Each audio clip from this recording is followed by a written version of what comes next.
સમાચાર પર નજર કરીએ તો ગુજરાતની આર્થિક રાજધાની એટલે અમદાવાદ અને અમદાવાદ શહેરમાં 16 વિધાનસભા બેઠકો આવેલી છે. તેમાંથી એક છે દરિયાપુર વિધાનસભા બેઠક અને વર્ષ 2012 થી કોંગ્રેસના ધારાસભ્ય ગ્યાસુદ્દીન શેખ કાર્યરત છે.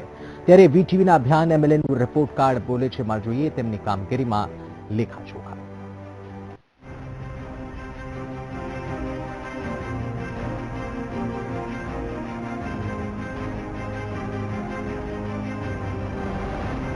नाम ग्यासुद्दीन हबीबुद्दीन शेख, पक्ष कांग्रेस,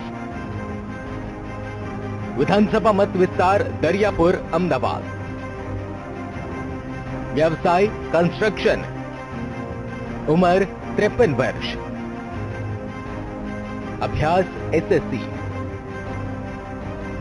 मूल अमदावादनी खाड़िया जमालपुर विधानसभा विस्ताરના મતદાતા અને શાહપુર વિસ્તારમાં રહેતા આ છે દરિયાપુરના ધારાસભ્ય ગ્યાસુદ્દીન શેખ.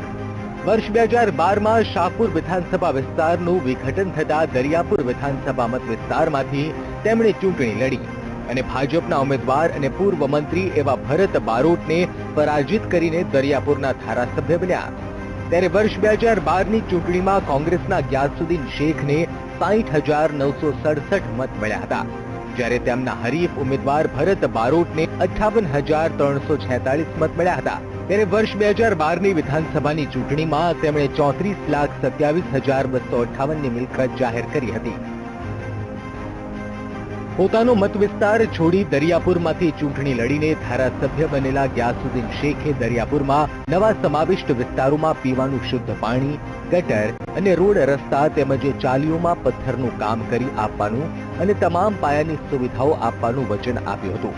ત્યારે તેમણે આપેલા વચનો પર શું કહેવું છે સભ્ય ગ્યાસુદ્દીન શેખનું, ચાલો સાંભળીએ તેમની જ પાસેથી. સતત મારી મહેનત પ્રયાસોથી કોટ વિસ્તારની અંદર મેં પ્રાથમિક સુવિધાઓના કામો પૂર્ણ કર્યા છે. એની અંદર શાહપુર ભવન્સ કોલેજ પાછળ વોટર પમ્પિંગ સ્ટેશન બનાવ્યું, ત્રણખુણિયા બગીચા પાસે ડ્રેનેજ પમ્પિંગ સ્ટેશન બનાવડાયું. હાલ મેં લાલાકાકા હોલ પાસે કોમ્યુનિટી હોલ, જે શાહપુર જૂનો દુધેશ્વર રોડ કહેવાય, ત્યાં બનાવી રહ્યો છું. લાલ દરવાજા જે સરદાર બાગ છે એનું પણ મેં સતત લડત લડી એને પણ બનાવડાયું. એક જ અહીંયા અમારે વ્યાયામશાળાની સાથે એક જ સ્નાનાગર હતું લાલ દરવાજાનું, એ પણ હું એને કમ્પ્લીટ રિનોવેશન નવો કરાવવામાં સફળ રહ્યો છું. તો આ તરફ દરિયાપુર વિધાનસભા વિસ્તારમાં વિકાસની વાત પર શું કહેવું છે એમએલએ ગ્યાસુદ્દીન શેખના પ્રતિસ્પર્ધીઓનું, તે પણ જરા સાંભળીએ. મૂલવવાની દ્રષ્ટિએ એક વિરોધ પક્ષના ધારાસભ્ય તરીકે વિધાનસભામાં અને મિટિંગોમાં એ બોલકા છે, પણ ગ્રાઉન્ડ રિયાલિટીમાં એમનો સંપર્ક ઓછો છે અને સાચા કામોના સંદર્ભમાં એમને જે ફોલોઅપ કરીને કામને પૂરું કરવું જોઈએ એના કરતાં માત્ર કામના પ્રચાર અને પોતે એક વિરોધ પક્ષના ધારાસભ્ય તરીકે પ્રજામાં હું કામ કરું છું એના માટે બતાવવાની એ પ્રયત્ન કરતા હોય છે અને ગ્રાસરૂટમાં એ કામ કરી શકતા નથી. દરિયાપુરના ધારાસભ્યનો ગ્યાસુદ્દીન શેખનો દાવો છે કે ગુજરાતના સૌથી વધુ અત્યંત સંવેદનશીલ વિસ્તારમાં તેઓ સદભાવના સાચવવામાં સફળ થયા છે. તેમણે દાવો છે કે કોટ વિસ્તારમાં પ્રાથમિક સુવિધાઓનો અભાવ હતો, જે કાર્યો તેમણે પૂર્ણ કર્યા છે. ત્યારે વર્ષ 2012 થી ધારાસભ્ય પદે શાસન ભોગવતા એમએલએ તરીકે મળેલી તેમની ગ્રાન્ટની વાત કરીએ તો વર્ષ 2012-13માં તેમણે 50 લાખની ગ્રાન્ટ ફાળવાઈ, જ્યારે દરખાસ્ત કરાયેલી રકમ 51,27,000 રૂપિયા હતી, જેમાંથી 51,82,000 રૂપિયા વપરાયા.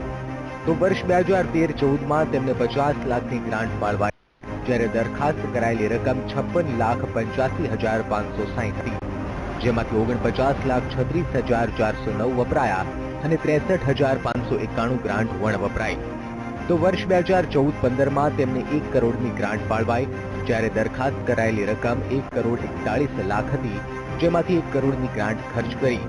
વર્ષ 2016-17માં તેમને 1 કરોડની ગ્રાન્ટ ફાળવાઈ, જ્યારે દરખાસ્ત કરાયેલી ગ્રાન્ટ 54,80,000 રૂપિયા હતી, જેમાંથી 54,80,000 રૂપિયા વપરાયા, જ્યારે 44,80,000 રૂપિયાની રકમ વણ વપરાયેલી રહી. ભાગની ગ્રાન્ટ એમએલએ ગ્યાસુદ્દીન શેખે વિકાસના કાર્યોમાં ખર્ચ કરી હોવાનો દાવો કર્યો છે, ત્યારે તેમણે કરેલા કાર્યો વિશે શું કહેવું છે તેમના વિસ્તારના લોકોનું તે પણ સાંભળીએ. કામ સારા હિસાબે એમનું કામ બહુ સારું છે ને ગમે તે હોય, હિન્દુ હોય કે મુસલમાન હોય, બધાના કમાઈને ઉભા રહે છે.